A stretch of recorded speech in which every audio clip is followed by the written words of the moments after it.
মুসা আলাইহিস সালাতু ওয়াস সালাম একজনকে থাপ্পড় মারছিলেন, জানি না সবাই?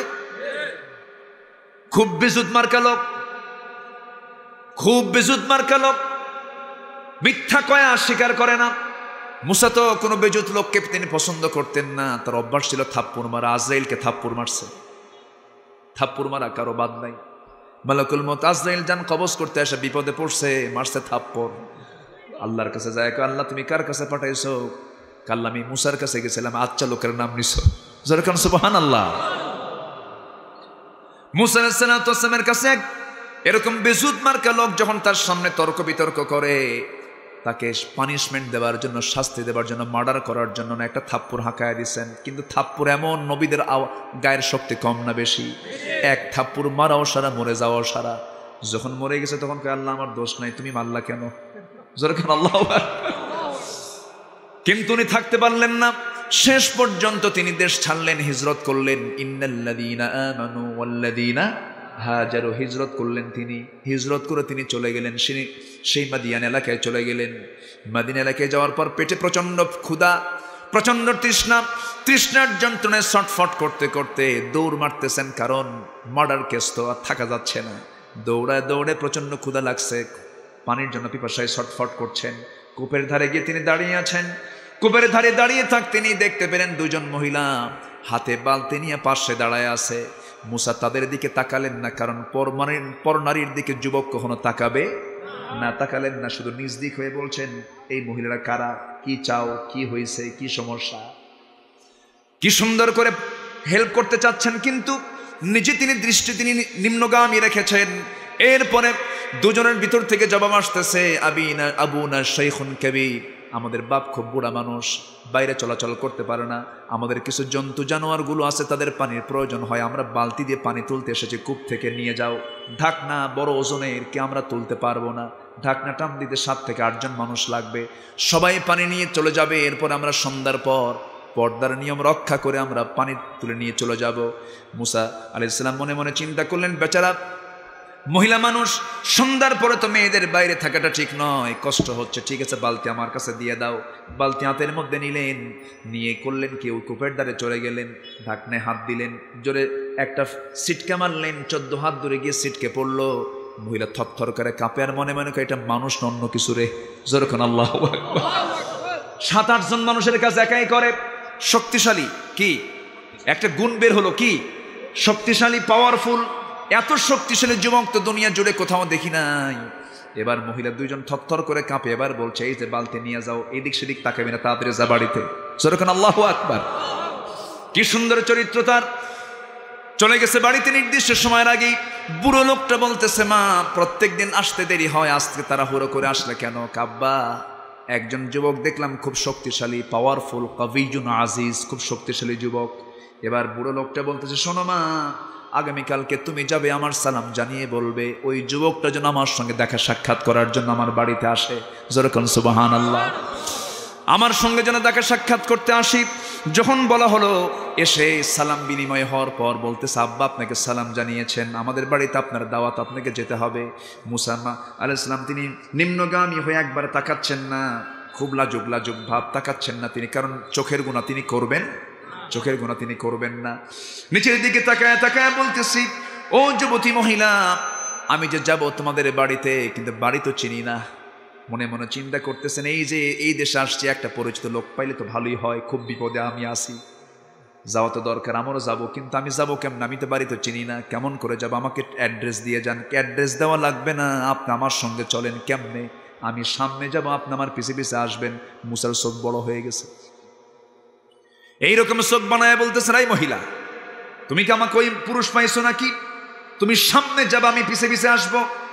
আমি পুরুষ না, আমি যাব সামনে। আমি হলাম ইমামের জাত, তুই হলে মুসল্লির জাত। আল্লাহু আকবার বলেন। আমি সামনে হাঁটবো, তুই পিছে পিছে আসবে। আমার বন্ধুগণ, আজকে 18 কোটি মানুষ মুসলমান, আজকে কার পিছে? কি কষ্ট হচ্ছে আপনাদের? মুসা আলাইহিস সালাতু ওয়াস সালাম এবার সামনে রওনা করলেন। পিছনে যখন ওই মহিলা, যখন তিনি দাঁড়িয়েছিলেন, মনে মনে চিন্তা করতে, সাহারে গতকালকে দেখলাম শক্তিশালী যুবক, আজকে দেখি চরিত্রবান যুবক। খুব সুন্দর গুণ। আজকে যুবকদের মধ্যে কয়টা গুণ থাকতে হবে? আসতে বলুন, কয়টা গুণ বলেন? শক্তিশালী কর্মঠ এবং চরিত্রবান যুবক হতে হবে। এই দুইটা গুণ দেখে ওই মহিলা মনে মনে চিন্তা করতেছে, খুব ভালো ছেলে। সামনে গেলেন, বাড়িতে পৌঁছে গেলেন। বাড়িতে পৌঁছে যাওয়ার পর বুড়া লোকটার সঙ্গে দেখা হলো। সূরা কাসাসের মধ্যে কথাগুলো আছে না নাই? সূরা কাসাস পড়বেন, সব পাবেন। সামনে যখন বুড়া লোকটার সঙ্গে দেখা হলো, তিনি বলছেন, সালাম বিনিময় হয়ে গেল। এবার মুসার সামনে ওই বুড়ো লোকটা বলতেছেন, এই যুবক, তোমার নাম তো মুসা। উনি থমকে দাঁড়ায় গেছে, আমার নাম মুসা। এই লোকটা জানলো কেমন? এটাই ফেরাউনের লোক নাকি? কথা বলছেন, খুব চিন্তায় পড়ে গেছে। এবার তিনি থরথর করে কাঁপতেছেন। এবার বুড়ো লোকটা বলতেছে, শোনো, আরো কিছু জানি। কি? থাপ্পুর মারছো, মরে গেছে। আল্লাহু আকবার বলেন। জিব্রাইল তো সংবাদ দিচ্ছে, কারণ বুড়া তো আসল বুড়া। আল্লাহু আকবার বলেন। এবার তিনি বলছেন, শোনো, চিন্তা করো না, টেনশন করো না, তুমি জায়গা মতো এসেছো, জায়গা মতো পড়েছো। আল্লাহ তোমাকে আমার সামনে হাজির করে দিয়েছেন। ওয়া ইলা মাদয়ানা আখাহুম শুআইবা। আমি হলাম মাদিয়ানবাসীর জন্য পয়গম্বর শুআইব। তোমার কোনো চিন্তা নেই, কোনো টেনশন নাই। এবার খুব খুশি হয়ে জড়িয়ে ধরে বলছেন, আমি খুব খুশি, টেনশন মুক্ত। জোরে বলুন সুবহানাল্লাহ। নিরাপত্তার চাদরে বেষ্টন হয়ে গেলেন। এবার কি হলো? এবার শুআইব আলাইহিস সালাম বলছেন, শোনো, আমি দুইটা মেয়ের বাপ, দুইটা মেয়ে আমার দুইটাই বড় হয়ে গেছে। আমি যে কোনো একটা মেয়েকে তোমার সঙ্গে বিয়ে দেব, তুমি কি বিয়ে করবা নাকি? এবার মুসা খুব খুশি, সঙ্গে সঙ্গে কয়, হ, রাজি। আল্লাহু আকবার বলবেন। এবার মুসা বলতেছেন, এবার শুআইব আলাইহিস সালাম বলতেছেন, শোনো মুসা, এই মুহূর্তে বিয়ে দেওয়া যাবে না, কারণ তোমার রেকর্ড ভালো না। কেন? থাপ্পড় মারলে মানুষ মরে। থাপ্পড় মারলে কি হয়? মানুষ মরে। তোমার কিছু কাজ করতে হবে। তোমার দুইটা গুণ অর্জন হয়েছে, শক্তিশালী, চরিত্রবান, ঠিক আছে, কিন্তু রাগ একটু বেশি। তোমাকে একটা অনার্স কোর্স করতে হবে, সাথে মাস্টার্স কোর্সটা করলে ভালো হয়। 8 বছর এবং 10 বছর করলে মিলালে ভালো হয়ে যায়। তোমার দায়িত্ব হলো, আমার বাড়িতে বহু ছাগলগুলো আছে, ছাগলগুলো তোমাকে পালতে হবে। ছাগল তো খুব শান্ত প্রাণী নাকি? ছাগল যদি একবার ব্রেক মারলে পরে দুই পা সামনে দিলে পরে দড়ি ছেড়ে ছাগল নড়ে না, ঠিক কি না? এই ছাগল পালার দায়িত্ব দেওয়া হলো মুসার মতো মানুষকে। চিন্তা করছেন না? যে মুসা রাগ করলে চুলগুলো খাড়া হয়ে যায়, টুপি ভেদ হয়ে বের হয়ে যায়, এত রাগী মানুষ মুসা আলাইহিস সালাম, তাকে ছাগল পালার জন্য দায়িত্ব দেওয়া হলো। কারণ কিছুদিন পর মানুষকে পালতে হবে। আল্লাহু আকবার বলেন। ছাগল পালার দায়িত্ব যখন দেওয়া হলো, মুসা আলাইহিস সালাম ছাগল পালতে লাগলেন। ইবনে কাসির এসেছে, শেষ দিন যেদিন ছাগল পালার ডিউটি যেদিন শেষ হয়ে যাবে, 10 বছর পূর্ণ হবে, তিনি মাঠ থেকে ছাগল পালগুলোকে নিয়ে আসতে নিয়ে হঠাৎ করে ছাগল পাল থেকে একটা ছাগল মারছে, একদিকে দৌড় বিচ্ছিন্ন হয়ে। মুসা আলাইহিস সালাম তার পিছে পিছে দৌড় মারেন। দৌড় মারতে গিয়ে প্রচন্ড রেগে গেছেন, খেপে গেছেন, ঘেমে গেছেন, ছাগলটাকে ধরে ফেলেছেন। ছাগলটাকে ধরে শক্ত হাতে দুই হাতে ধরে, কি বুঝতেছেন তো? কোনো কথা নেই, নো আপিল, এক আছাড়ে মেরে ফেলবো। কিন্তু দেখতে পেলেন ছাগলটা বেচারা থরথর করে কাঁপতেছে, লোমকূপ থেকে লোমগুলো ঝরতেছে, চোখে ভয়ে ভয়ে ভাব। মুসা আলাইহিস সালাম মনে মনে চিন্তা করে, হারে তুই তো ছাগল, তোকে মাইরা লাভ কি? একটু দয়া আসছে, দয়া মায়া করে দুই হাত থেকে দুই পা ছেড়ে দিয়া বুকের মধ্যে তুলে নিয়ে তিনি আদর করলেন। আল্লাহ বললেন, মুসা, তোমার রাগ কমে গেছে, আমি আল্লাহ নবুয়ত দিয়ে দিলাম। সুবহানাল্লাহ।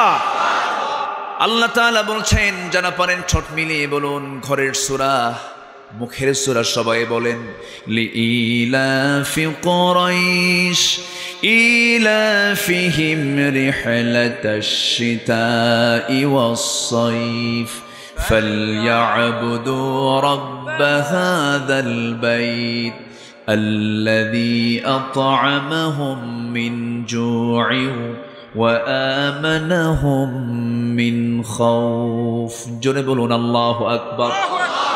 আল্লাহ বলছেন, শোনো, তুমি যদি ক্ষুধা মুক্ত থাকতে চাও, টেনশন মুক্ত থাকতে চাও, নিরাপত্তা যদি পেতে চাও, তোমার জন্য 5টি চাহিদা আমি আল্লাহ পূরণ করে দেব।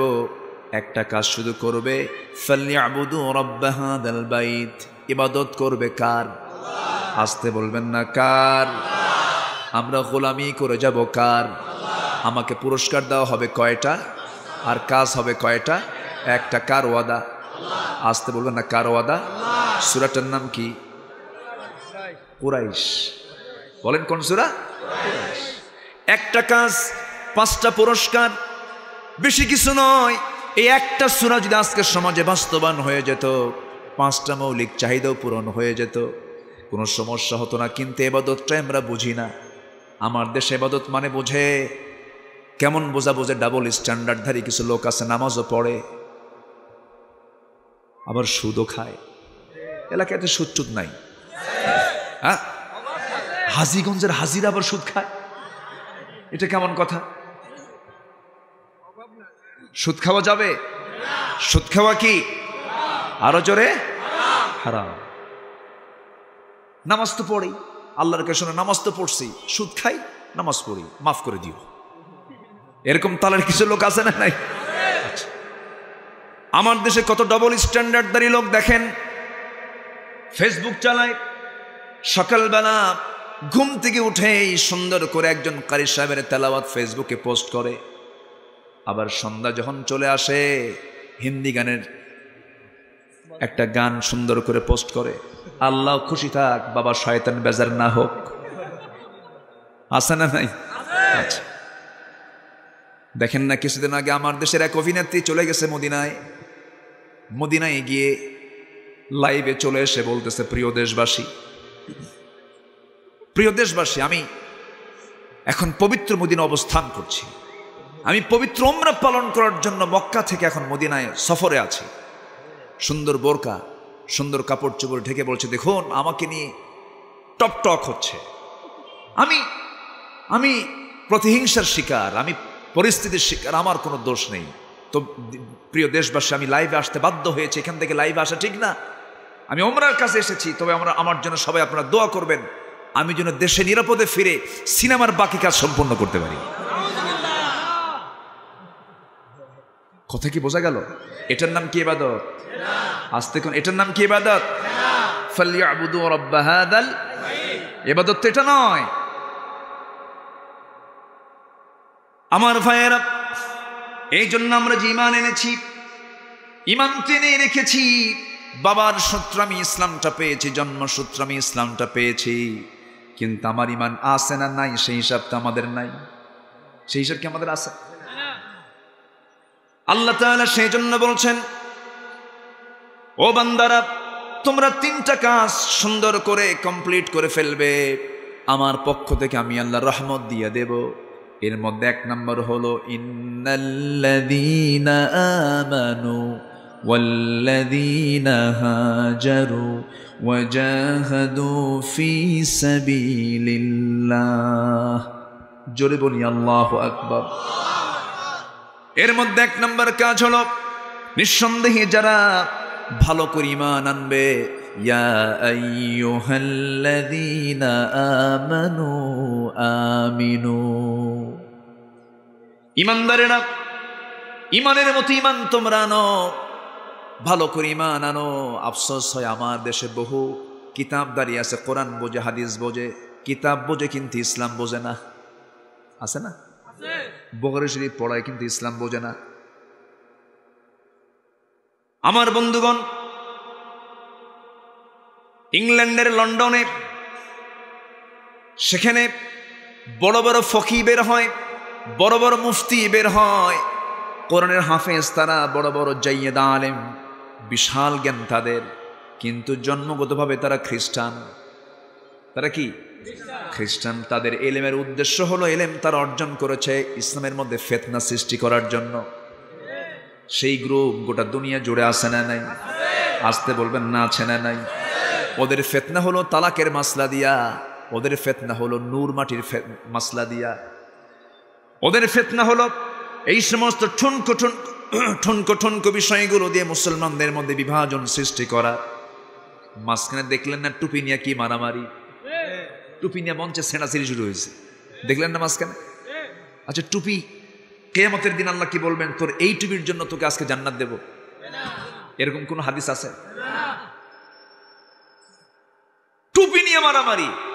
অথচ টুপিটা গোটা পৃথিবীতে যারা মক্কায় যান, মক্কায় গেলে বিচিত্র টুপি দেখা যায়। যারা হজে গেছেন, যারা মক্কায় গেছেন, মদিনায় গেছেন, বিচিত্র টুপি। সেখানে মিশরীদের টুপি হলো উপরে লাল, মালয়েশিয়ানদের টুপি হলো কালো, পাকিস্তানিদের টুপি হরেক রকম, ইন্ডিয়ানদের এক রকম, বাংলাদেশিদের আরেক রকম, ওমানিদের আরেক রকম, সৌদিদের আরেক রকম, বিভিন্ন আফগানদের আরেক রকম। একটা দেশের নিজস্ব এলাকার কিছু সংস্কৃতি থাকে, ওই অনুযায়ী কিছু টুপি তারা ব্যবহার করে থাকে। টুপিটা বের করে বলতেছে এই টুপি ছিঁড়ে ফেলো, এই টুপি মুসলমানদের টুপি নয়। এই সমস্ত কথা বলা মানেই মুসলমানদের ঐক্যের মতো একটা বিশাল বন্ধনকে ছিঁড়ে ফেলা, ঠিক কিনা? আমরা অনৈক্য চাই না ঐক্য চাই? অনৈক্য চাই না ঐক্য চাই? ঐক্য চাই। আমার ভাইয়েরা, আমরা যদি আল্লাহর রহমত পেতে চাই, ইমানের মতো ইমান আনতে হবে। যেমন করে ইমান এনেছেন সাহাবায়ে আমরা ইমান টানবো। তবে ইমান আনতে গেলে একটা বিষয় সম্পূর্ণ ক্লিয়ার থাকতে হবে, ইমানের মধ্যে বিন্দু পরিমাণ কোনো শিরকের ছোঁয়া থাকা যাবে না। শিরিক মুক্ত, বিদাত মুক্ত ইমান আনতে হবে। আল্লাহ তাআলা কত সুন্দর করে এক জায়গায় বলছেন, ওয়াল্লাযীনা আমানু ওয়া লাম ইয়ালবিসু ঈমানাহুম বিযুলমিন উলাইকা লাহুমুল আমনু ওয়া হুম মুহতাদুন। ঈমান যারা আনবে, ওয়া লাম ইয়ালবিসু ঈমানাহুম বিযুলমিন, এবং তাদের ঈমানকে যারা জুলুমের দ্বারা অর্থাৎ শিরকের দ্বারা যারা এটাকে আচ্ছাদন করবে না, শিরিক মুক্ত রাখবে, আল্লাহ বলছেন এই সমস্ত বান্দা নিরাপদে থাকবে, এই সমস্ত বান্দাকে আমি আল্লাহ মাফ করে দেব। কিন্তু শিরিক আমাদের সমাজে আছে না নাই? রাসূল গায়েব জানেন? আসতে কবেন না। রাসূল গায়েব জানেন?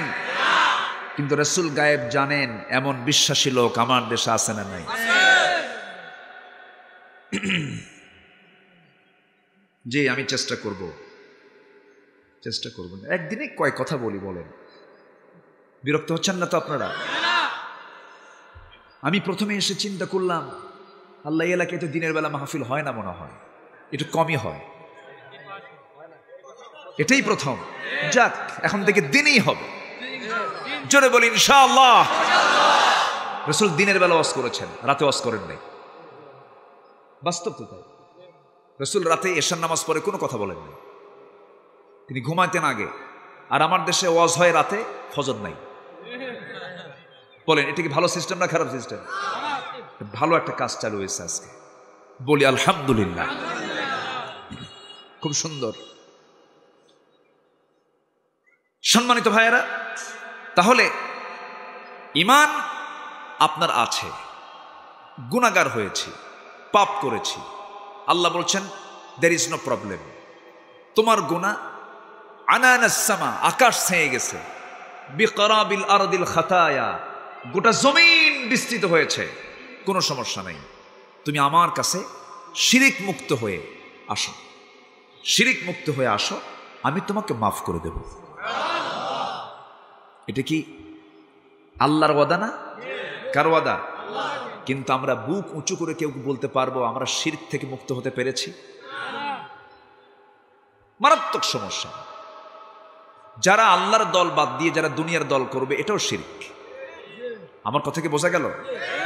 কারণ আল্লাহর দলে কার আইন আছে আর মানুষের দলে কার আইন আছে?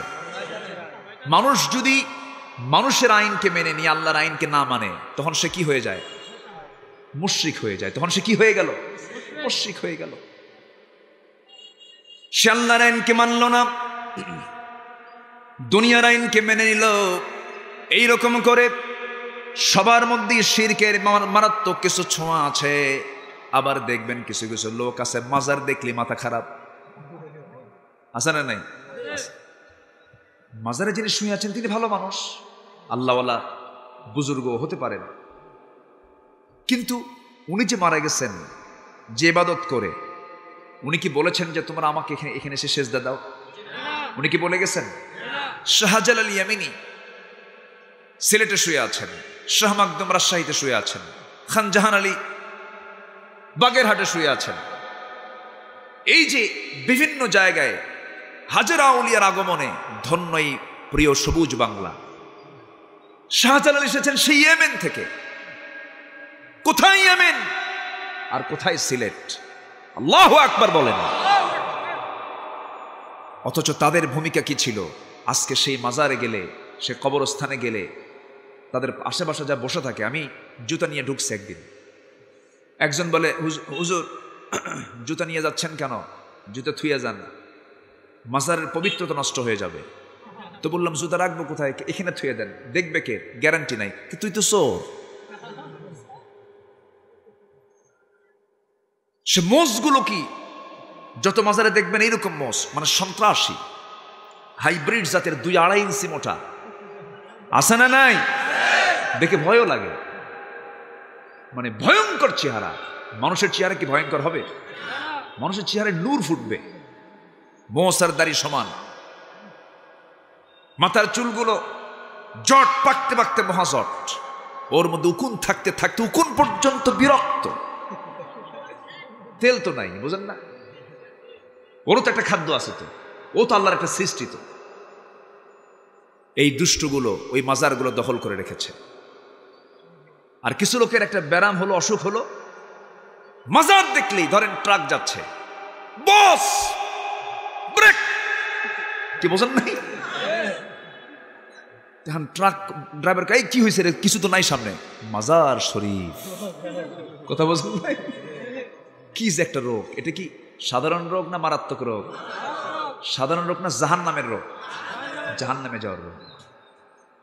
থামান, কসকসে 100 টাকার নোট একখান বের করে দিয়া বলতেছে, বস বিপদ থেকে বাঁচলাম, তাছাড়া সামনে 2 চাকা বাস্ট হয়ে যেত। যেরকম নাউজুবিল্লাহ। ওর কাছে এই হই দিল কে? ওর কাছে এই হইটা দিল কে? শয়তান। কে দিছে বলেন?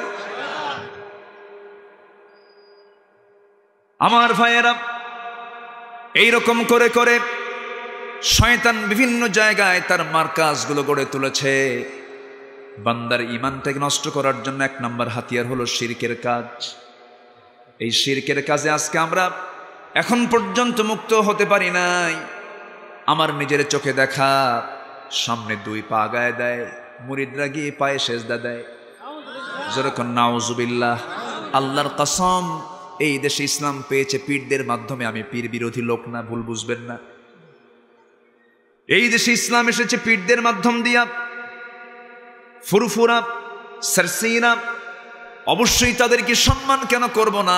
অবশ্যই তাদেরকে মর্যাদা দিয়ে কথা বলবো। কিন্তু আমার দেশের কিছু বদ দরবার আছে যেই জায়গায় শিরকের ট্রেনিং হয়। কিসের ট্রেনিং হয় বলেন? শিরকের ট্রেনিং হয়। এই সমস্ত কাজে যাওয়া যাবে না। আমাকে যদি টুকরো টুকরো করা হয়, শিরকের কাজে আমরা কখনো আগাবো না। শিরকের ব্যাপারে আল্লাহ তাআলা 4টা শক্ত বক্তব্য দিয়েছেন। আল্লাহ তাআলা নিজেই বলেছেন, ওমাই ইউশরিক বিল্লাহ ফাকাদ হারামাল্লাহু আলাইহিল জান্নাহ।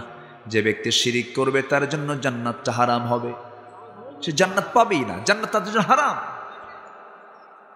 আল্লাহ তাআলা সব গুনাহ মাফ করবেন। ওয়া ইয়াগফিরু মা দুনা যালিকা লিমান ইয়াশা। সব গুনাহ মাফ করবেন, কিন্তু শিরকের গুনাহ মাফ করবেন না। এটা কার ওয়াদা? এবং যে ব্যক্তি শিরিকটা করবে, সেই শিরক করার কারণে তার নামাজটা নষ্ট হয়ে যাবে, তার সমস্ত ইবাদতগুলো বাজেয়াপ্ত হবে। ধরুন 1 গ্লাস পানি, কিন্তু 1 ফোঁটা এখানে কেরোসিন, পানি কি হলো? শেষ হয়ে গেল।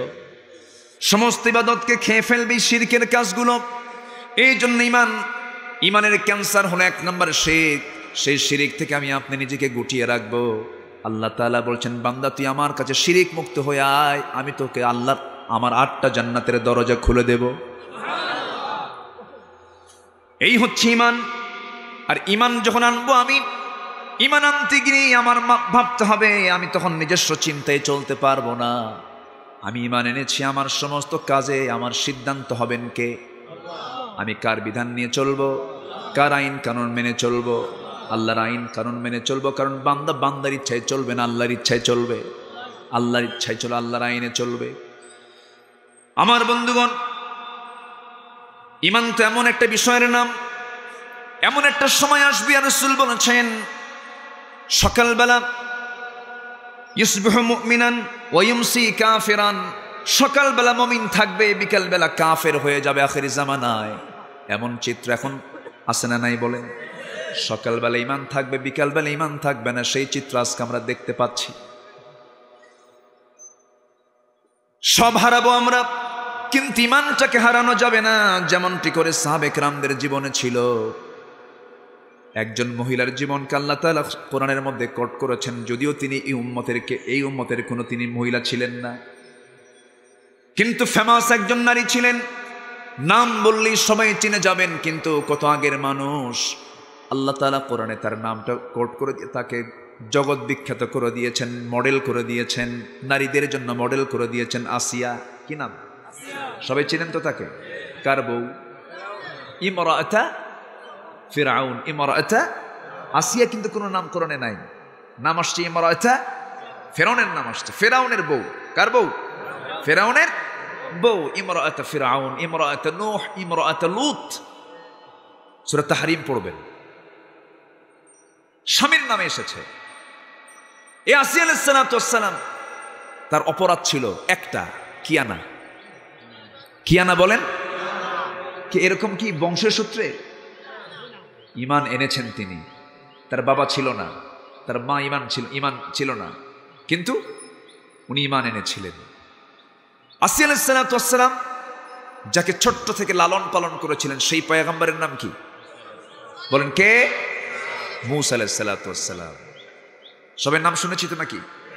এই কোরআনের সবচেয়ে বেশি নাম কোন নবীর? কোরআন নাজিল হয়েছে কার উপরে? নাজিল হলো নবীর উপরে, আর নাম বেশি আসলো কার? রহস্য আছে না নাই? আছে, রহস্য আছে। এই নবী একটু ভিন্ন নবী ছিলেন। উনি মাঝে মাঝে আল্লাহর সঙ্গে কথাও বলতেন। কথা বলতেন না? একদিন বলতেছেন, আল্লাহ শোনো, কাফের তোমার বান্দা, মুশরিক তোমার বান্দা, জালেম তোমার বান্দা, মুনাফিক তোমার বান্দা, সব তোমার বান্দা। তো তুমি সব বান্দাকে দরদ করে বানায়া আবার কিছু সংখ্যককে জান্নাত দিবা, কিছু সংখ্যককে জাহান্নাম দিবা। তোমার তো দয়া মাও বেশি, তুমি রহমান না? এই নবী বুঝায় কাকে?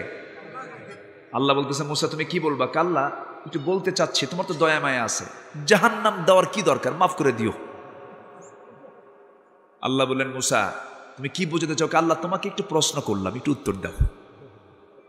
ওয়াকাল্লামাল্লাহু মূসা তাকলিমা।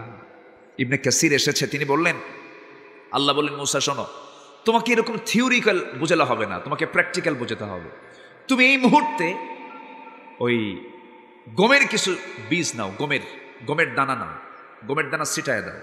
গমের দানা ছিটায় দেয় না? জমিতে ছিটায় দেয়, ছিটায় দিচ্ছেন। ছিটায় দেওয়ার সঙ্গে সঙ্গে এরপরে উদ্ভিদ আকারে বড় হলো, গমের আবাদ হলো, পাকলো। ফসল পাকার পর তিনি কাটলেন, কেটে নিয়ে চলে গেলেন। কিন্তু গমের আবাদ জমি থেকে তুলতে গেলে নাড়া থেকে যায়, নিচের অংশ থেকে যায়, কিছু অবশিষ্ট অকেজ গমগুলো থেকে যায়, গাছগুলো থেকে যায়। মূসা আলাইহিস সালাতু ওয়াস সালাম যখন কাটা সম্পন্ন করে কাজের গমগুলো ভিতরে নিয়ে চলে গেছেন, বাড়িতে তুলেছেন। আল্লাহ বলছেন, মূসা গমের আবাদ কি হলো? গম তো কাটছি। কিন্তু আল্লাহ পাক বলছেন, মূসা সব যদি কাটো থাকো, কিন্তু ওই জায়গায় তো কিছু গম দেখতেছি, সেই গমটা না আগুনতে তুমি জ্বালায় দিছো, আবার দেখি। মূসা বলছেন, আল্লাহ তুমি কি বোঝো না? দেখেন, জোরে কোন সুবহানাল্লাহ।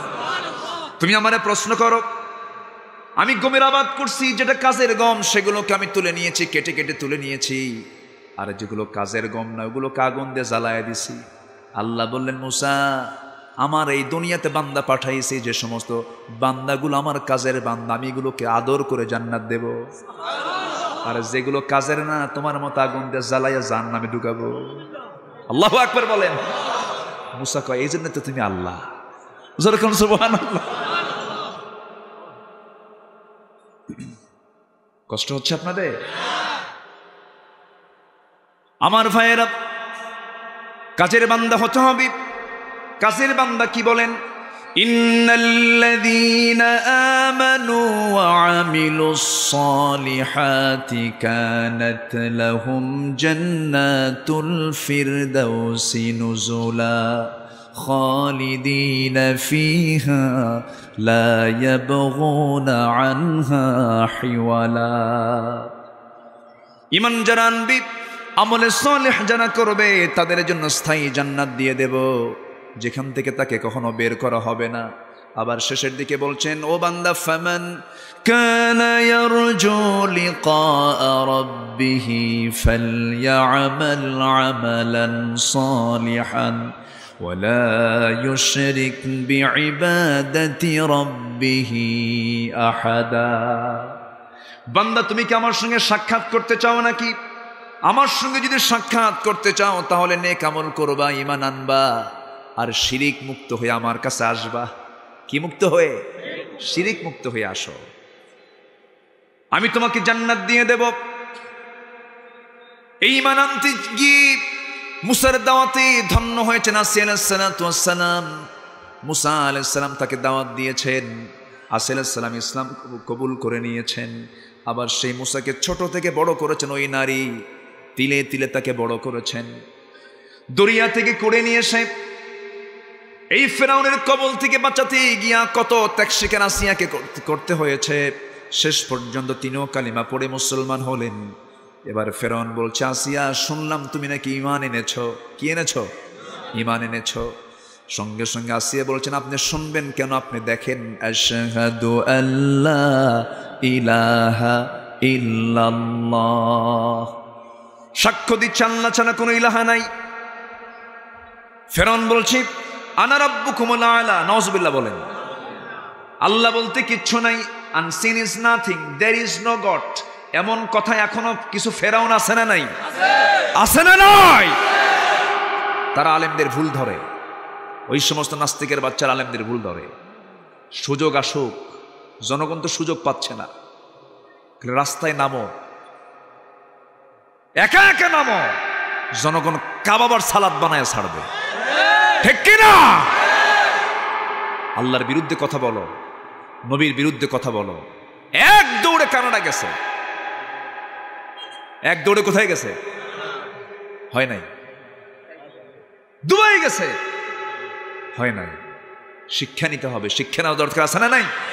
আচ্ছা, গভর্নমেন্টকে ধন্যবাদ, উপযুক্ত শাস্তি তাকে দেওয়া হয়েছে, আরো কিছু দেওয়া দরকার ছিল।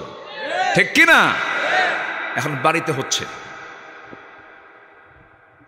ইসলাম যে মানবে না তার কোনো সুখ নাই। ঠিক কিনা? আপনার সন্তানকে যদি ইসলাম না শিখেন আপনারও সুখ নাই। সন্তানকে সম্পদশালী বানাবেন না, সন্তানকে আলেম বানান। নৈতিকতার শিক্ষা দেন। সম্পদশালী সন্তানকে দেখে বুড়াকালে আপনি তাকে দেখে ভয় পাবেন। আপনি বাবা, আপনার সন্তানকে দেখে ভয় পাবেন। সম্পদশালী ছেলে, আপনার ছেলে যদি আলেম হয়, বুড়াকালে আপনার সন্তানকে ভয় পাবেন না, সন্তান আপনাকে দেখে ভয় পাবে। কথা বোঝা গেল? এই জন্য আমরা কোরআনটাকে মানবো জীবনের সকল জায়গায়। জোরে বলি ইনশাআল্লাহ, আর জোরে বলি ইনশাআল্লাহ। তাহলে এক নাম্বার কাজ হলো, ওরা কি আওয়াজ করতেছে, করুক, সমস্যা নেই। ছোট বাচ্চা, ওরা আওয়াজ করবে, ওদের আওয়াজের মধ্যেই বরকত আছে। বলি আলহামদুলিল্লাহ। হাত দেখাবেন না, হাত দেখান লাগে না। ছোট ছোট বাচ্চারা মসজিদে যায় না, কিছু কিছু বুড়া আছে হাত দেখায়, আছে না? হাত দেখাবেন না। ছোট ছোট বাচ্চারা মসজিদে যাবে, কোনো প্রকার কেউ কোনো চোখ রাঙ্গাবেন না। চোখ রাঙ্গালে আপনার ওই চোখে সওয়াব নাই, গুনাহ। কি কথা বোঝা গেল? বাচ্চারা মসজিদে যাবে, আপনার যদি 6টা থাকে 6টা নিয়ে যাবেন, কোনোটা বাদ দিবেন না। ঘাড়ে উঠবে, পিঠে উঠবে, যেখানে থাকুক না কেন, কোনো সমস্যা নাই। বলি আল্লাহু আকবার। নবীজি সেজদায়, হোসাইন ঘাড়ে। নবী সেজদায়, হোসেন কই? ঘাড়ে। রাসূল আর উঠতে পারতেছেন না, কয়েক মিনিট চলে গেছে। সেজদায় কতক্ষণ থাকেন রাসূল বলেন? হোসেন বসে আছে, বসে বলতেছে ঘোড়া যা। বোঝেন নাই? রাসূল তার ঘুরতে পারতেছেন না, নাক টাক সব চাপ লেগে আছে। বিশ্বনবী নাক চাপ লেগে আছে। 49 বার তিনি তসবিহ পড়েছেন। নামাজ শেষ করার পর বলতেছে, না না, তুমি তো আজকে আমার খুব উপকার করলা। কেন? তুমি বসার কারণে আমার তসবিহ লম্বা হয়ে গেছে। জোরখান সুবহানাল্লাহ। আর এখনকার নানারা বলেন তো, উচিত না, কখনো না। বাচ্চারা মসজিদে ঢুকবে, কোনো বাধা দিবেন না। আমার আপনার নামাজ কবুল নাও হতে পারে, কিন্তু বাচ্চার নামাজ মিস নাই, ঠিক কিনা? বাচ্চারা সেজদা দেবে, সামনে দিয়ে হাঁটবে, খেলবে, হাসবে, কাঁদবে। ওদের শুক্রবারের নামাজ দেখেন না, সবার পিছনে দাঁড়ায়, একজন সেজদা যায়, আরেকজন গুদা মারে। আসেন, এরকম আসে না? নাই, এটাই ওদের নামাজ, এটাই ওদের কি নামাজ। মুসলমানদের শিক্ষার জায়গা হলো মসজিদ। এই বাংলাদেশের 18 কোটি মুসলমানের কার্যালয় হলো, সমস্ত কার্যক্রমের কেন্দ্রবিন্দু হলো মসজিদ। মসজিদে বাচ্চারা যাবে, সময় মতো 5 ওয়াক্ত আজান হয়। কয় ওয়াক্ত আজান হয়? ওরা মসজিদে গেলে সময়ের জ্ঞানটা শিখে যাবে, টাইম শিখবে, শৃঙ্খলা শিখবে। ইমাম সামনে দাঁড়ায়, মুসল্লি পিছনে দাঁড়ায়, সমস্ত নিয়ম কানুনগুলো ছোট্টবেলায় শিখে গেল। ওই বাচ্চারা ছোটবেলার স্মৃতিপটে নামাজের চিত্রগুলো চিত্রায়িত হয়ে গেল। সারা জীবন সে এই নামাজ কখনো ছেড়ে দিতে পারবে না। মসজিদে পাঠায় দিবেন, ওরা যা করে করুক। দেখছেন, আপনার ওয়াজে কিছু ওয়াজ হয়ে গেল, আলহামদুলিল্লাহ বলেন। এগুলো কথা বলার দরকার আছে না নাই? আছে। মসজিদ হচ্ছে আনন্দের জায়গা, মসজিদে শেখার জায়গা। কিন্তু আজ আনন্দ উল্লাস অবৈধ কায়দায় কিছু কিছু জায়গায় হয়, যেরকম বিয়ে বাড়িতে আছে না নাই? বিয়ের 1 নম্বর শর্ত হলো ইজাব কবুল। 1 নম্বর শর্ত কি? ইজাব কবুল। এটা হচ্ছে বিয়ের কাজ। কিন্তু ডেকসেট বাজায়া গান বাজনা, আসতে কন কেন? আরো জোরে, আরো জোরে। গায়ে হলুদ তো সুন্নত, আসতে কন কেন? গায়ে হলুদ আমার দেশে করে কি জানেন? বিয়ে হয়ই নাই, বিয়ের 3 দিন আগে বিয়াই বিয়ের বাড়িতে যায়। হবু বিয়াই, হবু হবু বুঝলেন তো? এখনো হয় নাই। হবু বিয়াই 3 দিন আগে যায়। 3 দিন আগে যায়া হবু বিয়াই হবু বিয়ানের মাথায় হলুদ লাগায় দিয়ে বলে, বিয়ান কেমন আছেন? কি কথা কি বুঝতেছেন? কথা, আসসালামু আলাইকুম বিয়ান সাহেব। ওয়ালাইকুম আসসালাম বিয়াই সাহেব। কেমন আছেন বিয়ান সাহেব? বুকে বড় জ্বালা। আছে না? আসতে বলবেন না, আছে না নাই? সালাম নিয়ে মস্করা। এই সমস্ত গান, সেন্সর বোর্ড যদি ইসলাম নিয়ে চলতো, অবশ্যই এই সমস্ত গান যারা লিখেছে তাদের শাস্তি হতো, ঠিক কিনা? সালাম কি সবাইকে দেওয়া যাবে? যেখানে ফিতনা সেখানে সালাম দেওয়া যাবে? খালি সালাম দেয় যুবক, খালাম আসসালামু আলাইকুম, খালাম আসসালামু আলাইকুম, মানে খালাতো বোন একটা আছে, বুঝে গেছেন? সালাম দিতে হবে শান্তির জন্য। সম্মানিত ভাইয়েরা, কষ্ট পাচ্ছেন না তো? বলি আলহামদুলিল্লাহ। তাহলে বিয়ের বাড়িতে আনন্দ হবে, পর্দা ছাড়া, পর্দা সহ, পর্দা ছাড়া, পর্দা সহ, পর্দা সহ। কে তোমাকে ডেক সেট বাজাতে বলেছে? কে তোমাকে গায়ে হলুদ দিতে বলেছে? তোমার বিয়ে নষ্ট করলা তুমি, ঠিক কিনা? ইজাব কবুল হবে, আনন্দ উল্লাস হবে, হবে না কেন? অবশ্যই আনন্দ হবে, কিন্তু ইসলাম ছাড়া না ইসলাম সহ? ইসলাম ছাড়া না ইসলাম সহ? সহ। এরপরে আরো কিছু আছে। গেট সাজায়, সাজায় নাকি সাজায় না? গেটে একটা টেবিল আর চেয়ার নিয়ে বসে থাকে ফকির। কে বসে থাকে? কোন কে বসে থাকে? খাজনা। এই তো খাজনা উঠাই তো, এই তো। আমি কি শুধু ওয়াজ পারি নাকি? হ্যাঁ। আচ্ছা, এগুলো ওয়াজ কি করার দরকার আছে না বলেন তো? আছে না নাই? সামাজিক কথাগুলো বলা দরকার। বসে থাকে, বসে থেকে হাতে কি বলে, কিসের পানি? শরবত। হ্যাঁ, ও মরিচের গুঁড়ো দেয়। আচ্ছা, যাই হোক, এই যে বেহায়াপনা, মাথা থেকে পা পর্যন্ত সব উলঙ্গপনা মুসলিম পরিবারে আজকে হিন্দুয়ানি সংস্কৃতি ঢুকে পড়েছে, ঠিক কিনা? এগুলোর নাম ইসলাম না, এগুলো আমরা মানবো না। আমরা ইসলামী পন্থা মানবো। জোরে বলি ইনশাআল্লাহ, জোরে বলি ইনশাআল্লাহ। আসিয়ার কথা বলছিলাম, আমার মা আপনাকে আসিয়ার মতো হতে হবে। আসিয়া আলাইহিস সালাতু ওয়াস সালাম ইসলাম কবুল করলেন। স্বামী ফেরাউন বলছে, আমি তোমাকে আমার রাষ্ট্রের 2 নম্বর মর্যাদা দিয়েছি, আমি হলাম রাজা, তুমি হলে তার রানী, তোমার এই পদ পছন্দ হলো না? তিনি বললেন, এই পদের চাইতে উত্তম পদ হলো আমার জান্নাত লাভ করা।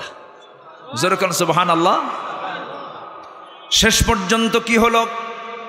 আসিয়া আলাইহিস সালাতু ওয়াস সালাম কি আলটিমেটাম দিয়ে ফেললো, ইমান ছেড়ে দে আসিয়া, নচেত পরিবারটাকে তছনছ করে ফেলবো, পরিবারটা ধ্বংস হয়ে যাবে, আমি তোকে বাঁচাবো না, পরিবারকেও বাঁচাবো না। তাফসীর এসেছে শেষ পর্যন্ত আসিয়া বলেন, আমার স্বামী, আমি আপনাকে রেসপেক্ট করি, সম্মান করি।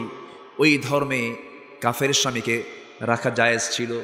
আসিয়া তার স্বামীকে, ফেরাউনকে তিনি গ্রহণ করেছিলেন।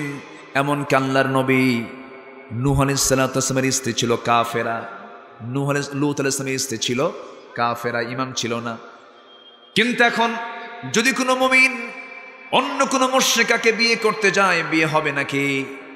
আসতে কোন কেন? বিয়ের শর্ত হলো উভয়কে কি হতে হবে? মুসলমান হতে হবে। কিন্তু আমার দেশে এমনও পরিবার আছে, বউ হলো হিন্দু, স্বামী হলো মুসলমান, স্বামী হলো হিন্দু, বউ হলো মুসলমান। এটার নাম নাকি ধর্মের স্বাধীনতা? নাউজুবিল্লাহ বলবেন না? সংসদে বলে মাননীয় স্পিকার, আমার ছেলে বিয়ে করেছে কলকাতায়, গাঙ্গুলি পরিবারে, হ্যাঁ, আমার বৌমাটা এত ভালো, এত বুজুর্গ, যখন সে ঢাকায় আসে তখন সে 5 ওয়াক্ত নামাজ পড়ে, যখন সে কলকাতা যায় তখন সে পুজো করে। মাননীয় স্পিকার, এটাই তো ধর্মের স্বাধীনতা। কত বড় মুফতি আজম ফতুয়া দিচ্ছেন, আছে না নাই? এটার নাম ইসলাম না। ইসলাম মানলে মানার মতো মানবা, ভান ধরবা না, ঠিক কিনা? আমার দেশে ধর্মের ভানের লোক কম না বেশি? ধর্মের ভান ধরে, বিশেষ করে নির্বাচন আসলে আরো বেশি ভান ধরে, ঠিক কিনা? কষ্ট পাচ্ছেন না তো? আমি কাউকে উস্কাই কথা বলছি না, যেটা হক একটু বোঝানোর চেষ্টা করছি। সম্মানিত ভাইয়েরা, আসিফ আলাইহিস সালাম বলেন, স্বামী, আপনি আমাকে কি বোঝাতে চাচ্ছেন? আমি ইসলাম ছাড়বো না, ছাড়বো না, আমাকে মেরে ফেলেন। হামান ও ফিরআউন ও হামান ও জুনুদাহুমা, ফেরাউন একটা জরুরি বৈঠক ডাকলো, ডেকে সবাইকে নিয়ে বসলো, কি করা যায়। নিজের পরিবারের বিরুদ্ধে সে বৈঠকে আমি বিল পাশ করলো, আমার পরিবারকে আমি শেষ করে দেব। তাফসীরে এসেছে 3-4টা সন্তান জ্বলন্ত ডেকচির ভিতরে তেল গরম করে সন্তানগুলোকে নিক্ষেপ করতেছে, ভাজা মাছের মতো শেষ হয়ে যাচ্ছে। আসিয়া আলাইহিস সালামকে শেষ পর্যন্ত বলা হলো, আসিয়া, এখন তোর পালা, তুই কি করবি বল। তিনি মুস্কি হাসি মেরে বলেন, আমার স্বামী গো, আমার নাকের মধ্যে আমি জান্নাতের ঘ্রাণ পেতেছি। আসিয়া আলাইহিস সালাম মৃত্যুর একদম সন্নিকটে তিনি পৌঁছে গেছেন। জল্লাদরা করলো কি, লোহার চিরুনি মাথায় লাগালো, মাথায় লেগে টেনে টেনে তার চামড়াগুলো, মাথার চামড়াগুলো নিচের দিকে নিয়ে আসতেছে, রক্তগুলো ফিনকি দিয়ে পড়তেছে। কিন্তু আসিয়ার মুখ থেকে চুল পরিমাণ, বিন্দু পরিমাণ কোনো আওয়াজ বের হয় নাই। এটার নাম হচ্ছে ঈমান। এটার নাম কি বলেন? ঈমান। আসিয়া আলাইহিস সালাম তিনি মারা যাচ্ছেন। রাজদরবারের সমস্ত মন্ত্রী, সমস্ত তার সাঙ্গ পাঙ্গরা দেখতেছে ফেরাউন কত নিষ্ঠুর, তার বউকে দুনিয়া থেকে বিদায় করে দিচ্ছে। আসিয়া আলাইহিস সালাম যখন মারা যাচ্ছিলেন, এমন সময় তিনি একটা দোয়া করছেন, সেই দোয়া কোরআনে আছে। তার কিতাব হলো তাওরাত, কিন্তু তার দোয়া কোরআনে ঢুকে পড়েছে। জোরে কোন সুবহানাল্লাহ। কি সুন্দর তিনি দোয়া করছেন, জামিউল কালাম, সব দোয়া যেন এই আয়াতের মধ্যে ঢুকে গেছে। এত সুন্দর তিনি দোয়া করছেন, রব্বি বিনিলি ইনদাকা বাইতান ফিল জান্নাতি ওয়া নাজ্জিনি মিন ফিরআউনা ওয়া আমালিহি। আয় আল্লাহ তাআলা, আমার জন্য একটা ছোট্ট ঘর বানিয়ে দিবা, বেশি আমার ঘর লাগবে না, একটা ছোট্ট ঘর তুমি আমাকে জান্নাতে দিবা, কিন্তু সেই ঘরটা আমি তোমার কাছে চাই, তোমার ঘরের সঙ্গে যেন সেই ঘরটা হয়। আল্লাহ বলছেন, দুনিয়ার সমস্ত নারী সমাজ, ও দুনিয়ার সমস্ত নারীরা, আমি আসিয়াকে দৃষ্টান্ত করলাম, আসিয়াকে তোদের জন্য আমি দৃষ্টান্ত স্বরূপ বলে দিলাম, তোরা আসিয়ার এই দোয়াকে ফলো কর। কি সুন্দর তিনি দোয়া করলেন, আল্লাহ এমন ছোট্ট একটা ঘর তোমার ঘরের সঙ্গে আমাকে বানায় দিবা, এবং ও ফিরআউনা ওয়া আমালিহি, তুমি ফেরাউনের অনিষ্ট থেকে আমাকে বাঁচায় দিবা। হাসতে হাসতে তিনি দুনিয়া থেকে বিদায় নিলেন। ইতিহাসে কি অমর কীর্তি রাখলেন, ঈমান তো এটার নাম। জোরে বলে সুবহানাল্লাহ। আমার বন্ধুগণ, আমার মায়ের আলোচনা শুনতেছি কিনা জানি না, মাদের ইসলাম বোঝা দরকার, মাদের জন্য দিন বোঝা দরকার। কারণ এই দেশে মারা আজকে ভিতরে না বাইরে, বলেন ভিতরে না বাইরে, কিন্তু মাদের থাকার মূল জায়গা কোথায়? এর মানে কিন্তু জেলখানা নয়, ভুল বুঝবেন না। আবার বুঝবেন না হুজুর নারী বিরোধী কথা শুরু করছে, তাও না। মেয়েরা ডাক্তার হবে, মেয়েরা ইঞ্জিনিয়ার হবে, মেয়েরা শিক্ষিকা হবে। ইসলাম যদি থাকতো আজকে প্রত্যেকটা প্রাইমারি স্কুলে টোটাল শিক্ষক সেক্টর থাকতো মেয়েদের কাছে। কারণ ছোট্ট বাচ্চাদের বেশি নার্সিং করতে পারে পুরুষ না মহিলা? মহিলারা। মেয়েরা কেন হবে না? সব কিছু হবে। মেয়েরা ডাক্তার হবে, ইঞ্জিনিয়ার হবে, কোনো সমস্যা নাই। বাইরেও বের হবে, কিন্তু বাইরে গেলে বাইরের পরিবেশ না ভিতরের পরিবেশ? ভিতরের পরিবেশ নিয়ে যাবে তারা। সুন্দর করে মুখটা ঢাকবি, হাত ঢাকবি, পা ঢাকবি, মাথা থেকে পা পর্যন্ত ঢেকে যাবে। কারণ আজকের এই প্রেজেন্ট ওয়ার্ল্ড, আমার বাংলাদেশে 3 বছরের শিশু ধর্ষিতা হওয়ার রেকর্ড আছে না নাই? অতএব এই সমাজে মুখ বের করার কোনো সুযোগ আছে নাকি? মুখ বের করা যাবে না। এক সময় তো পর্দা ছিল না, মুসার সময় তো এই পর্দার বিধানটা ছিল না। আমার নবী মক্কায় যতদিন ছিলেন পর্দার বিধান ছিল না। আম্মাজান খাদিজার সঙ্গে সাহাবে কেরাম পরামর্শ করেছেন, কিন্তু মদিনায় এসে পর্দার বিধানটা নাজিল হলো। আমার নবীর কোনো স্ত্রীকে কোনো সাহাবীরা পর্যন্ত দেখতে পারে নাই। পর্দার বিধান আল্লাহ দিয়েছেন এই উম্মতের জন্য, কারণ ফিতনা, সমস্যা মাথা থেকে পা পর্যন্ত ঢাকতে হবে। কারণ যদিও সতর, অনেকে বলেন যে মুখটা সতরের অংশ নয়, মুখটা বের করা যাবে, এগুলো আলট্রা মডার্ন ফতুয়া। এই সমস্ত ফতুয়া দেওয়া যাবে না। এক কথায় মাথা থেকে পা পর্যন্ত মেয়েদের ঢাকার জন্য অর্ডার দিয়েছেন কে? আসতে বলবেন না কে? একটা মেয়েকে দেখে আকৃষ্ট হয়, প্রথমে তার কি দেখে বলেন? চেহারা দেখে তার আকৃষ্ট হয়। তাহলে চেহারা আপনি বের করবেন কেন? দেখেন না চেহারা দেখে কত প্রশংসা করে, ডাহুক ডাহুক চেহারা, প্রশস্ত কপাল, চিকন চিকন ঠোঁট, বাঁশির মতো নাক, কি আছে না নাই? এতক্ষণ তো সব মুখেরই বর্ণনা করতেছে, সেই মুখটা আপনি বের করে রাখবেন না? না, বের করে রাখা যাবে না। যারা এই সমস্ত কথাগুলো বলে তারা ভুল বলে। এই সমস্ত কথাগুলো মানা যাবে না। আমার মায়েরা, বাড়িতে যাদের মা বোন আছেন, পা থেকে মাথা পর্যন্ত সব ঢাকতে হবে। এখন সবচাইতে বেশি জিহালাতের সময় আজকে আমরা পার করছি, ঠিক কিনা? ইতিহাসে আমরা পাই নাই 3 বছরের শিশু ধর্ষিত হয়েছে, কবর থেকে মৃত লাশ তুলে ধর্ষণ করা হয়েছে, এমন কোন ইতিহাস আমরা পাই নাই। সেই যুগে একটা মেয়েকে অবশ্যই পর্দার বিষয়ে সজাগ থাকতে হবে। আমার দেশে ডিসেম্বর মাসে কি হলো? কক্সবাজার দেখতে গেছে সস্ত্রীক সপরিবারে ছোট্ট একটা মেয়েকে নিয়ে, 3 মাস বয়স। সেই বাচ্চা দেখতে গেছে, সেই বাচ্চাকে নিয়ে স্বামী স্ত্রী দেখতে গেল কক্সবাজার। আমার দেশের সৌন্দর্যের একটা লীলাভূমি কক্সবাজার, যেন নববধূর মতো সাজানো একটা জেলা। 155 কিলোমিটার লম্বা একটা সমুদ্র সৈকত দেখতে গেছে। ডিসেম্বর মাসে ছুটি পাইছে, দেখতে গেছে। দেখবে কখন? হাইনাদের চোখে পড়েছে। ঘরের মধ্যে তুলে স্বামীকে বেঁধে রেখে 3 মাসের শিশুকে সামনে বসায় রেখে পালাক্রমে ধর্ষণ করতেছে। এটার নাম স্বাধীনতা? যেরকম নাউজুবিল্লাহ, যেরকম নাউজুবিল্লাহ। এই তো, এই জন্য আমার মায়েরা, আমার মাইকের আওয়াজ যারা শুনতে পাচ্ছেন, আমি তো মনে করি পুরুষের আওয়াজ যত শোনা দরকার তার চেয়ে মেয়েদের আওয়াজ শোনা দরকার বেশি।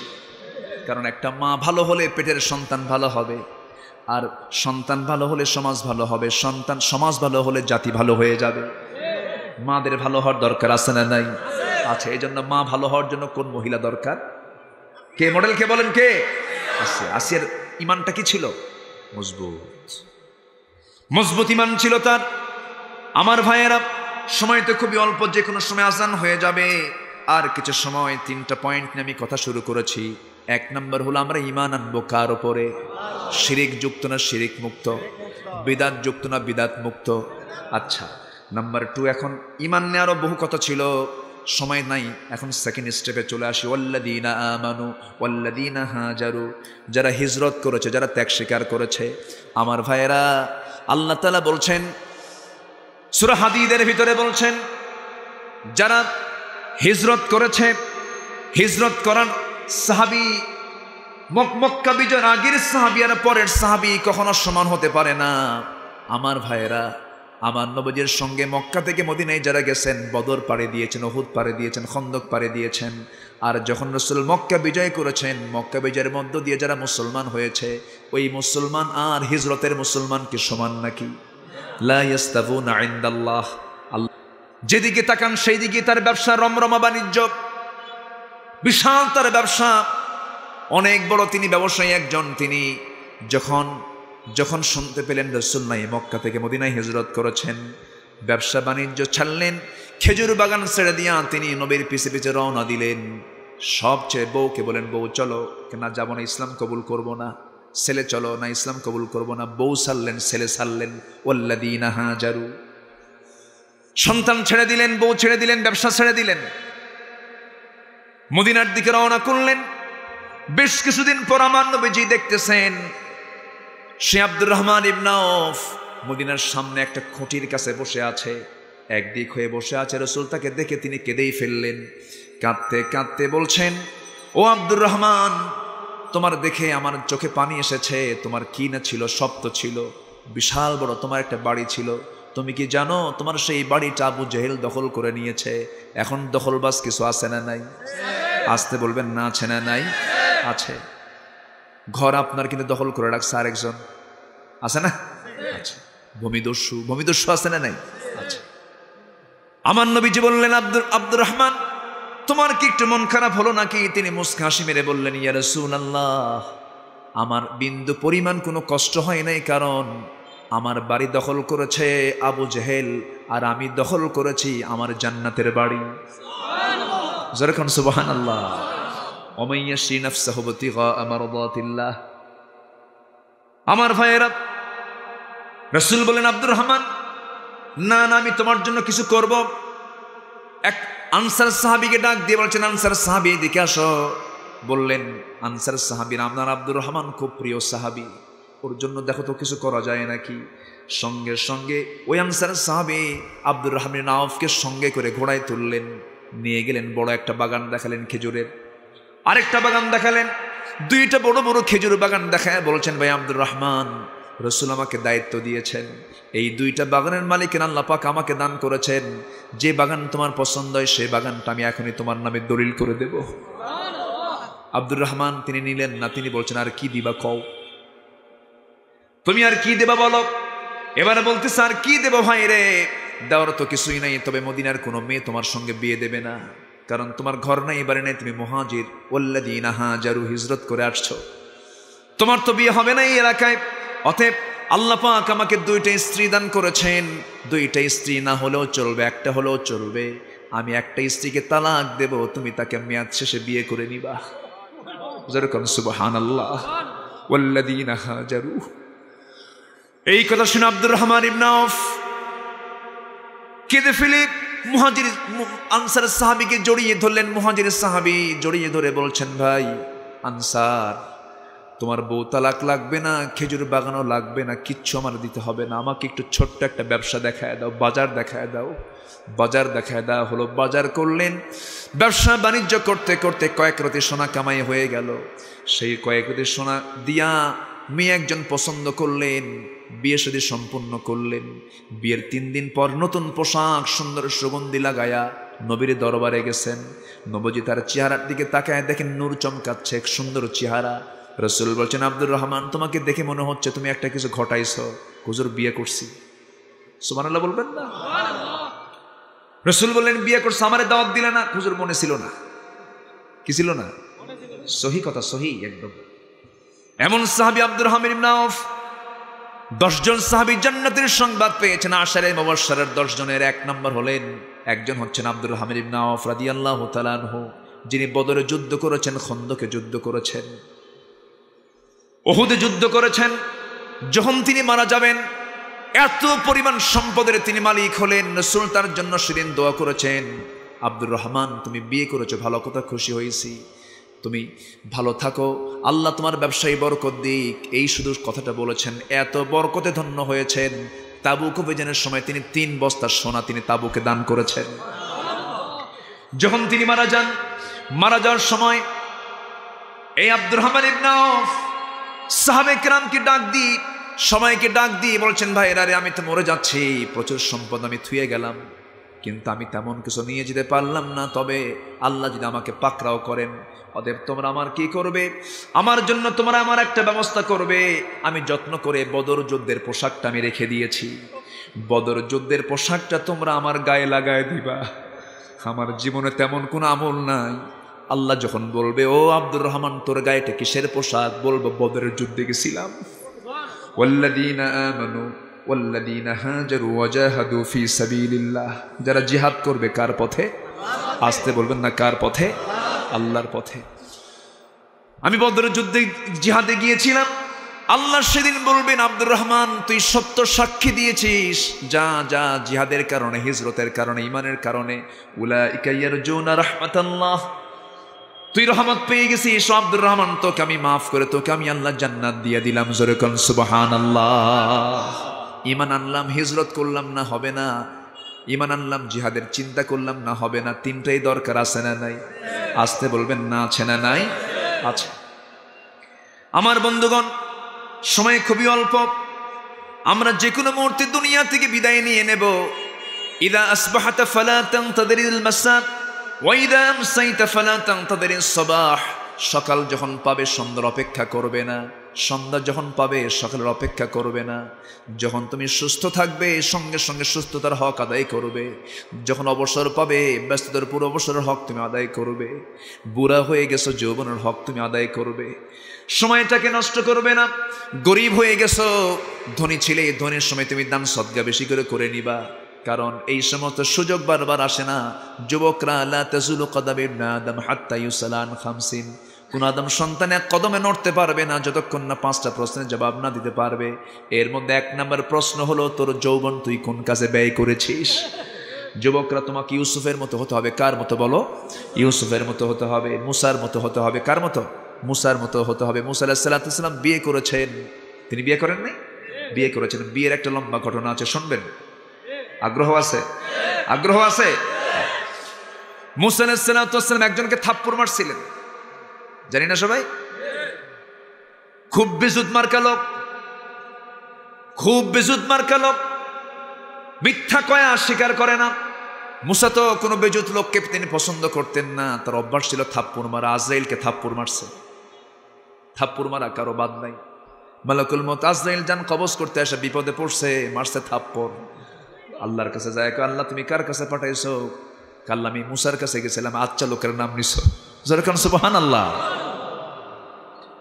মুসা আলাইহিস সালামের কাছে এরকম বেজুত মার্কা লোক যখন তার সামনে তর্ক বিতর্ক করে, তাকে পানিশমেন্ট দেওয়ার জন্য, শাস্তি দেওয়ার জন্য, মার্ডার করার জন্য না একটা থাপ্পড় হাঁকায় দিচ্ছেন। কিন্তু থাপ্পড় এমন, নবীদের গায়ের শক্তি কম না বেশি?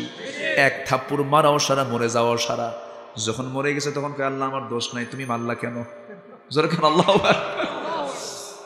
কিন্তু উনি থাকতে পারলেন না, শেষ পর্যন্ত তিনি দেশ ছাড়লেন, হিজরত করলেন। ইন্নাল্লাযীনা আমানু ওয়াল্লাযীনা হাজারু, হিজরত করলেন তিনি। হিজরত করে তিনি চলে গেলেন সেই মাদিয়ান এলাকায় চলে গেলেন। মাদিনা এলাকায় যাওয়ার পর পেটে প্রচন্ড ক্ষুধা, প্রচন্ড তৃষ্ণার যন্ত্রণায় ছটফট করতে করতে দৌড় মারতেছেন, কারণ মার্ডার কেস তো আর থাকা যাচ্ছে না।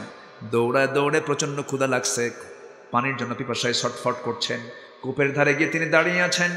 কূপের ধারে দাঁড়িয়ে তিনি দেখতে পেলেন 2 জন মহিলা হাতে বালতি নিয়ে পাশে দাঁড়ায় আছে। মুসা তাদের দিকে তাকালেন না, কারণ পর নারীর দিকে যুবক কখনো তাকাবে না। তাকালেন না, শুধু নিজ দিক হয়ে বলছেন, এই মহিলারা কারা, কি চাও, কি হয়েছে, কি সমস্যা। কি সুন্দর করে হেল্প করতে চাচ্ছেন, কিন্তু নিজে তিনি দৃষ্টি নিম্নগামী রেখেছেন। এরপরে 2 জনের ভিতর থেকে জবাব আসতেছে, আবুনা শাইখুন কাবীর, আমাদের বাপ খুব বুড়া মানুষ, বাইরে চলাচল করতে পারে না। আমাদের কিছু জন্তু জানোয়ারগুলো আছে, তাদের পানির প্রয়োজন হয়, আমরা বালতি দিয়ে পানি তুলতে এসেছি, কূপ থেকে নিয়ে যাও। ঢাকনা বড় ওজনের, কি আমরা তুলতে পারবো না।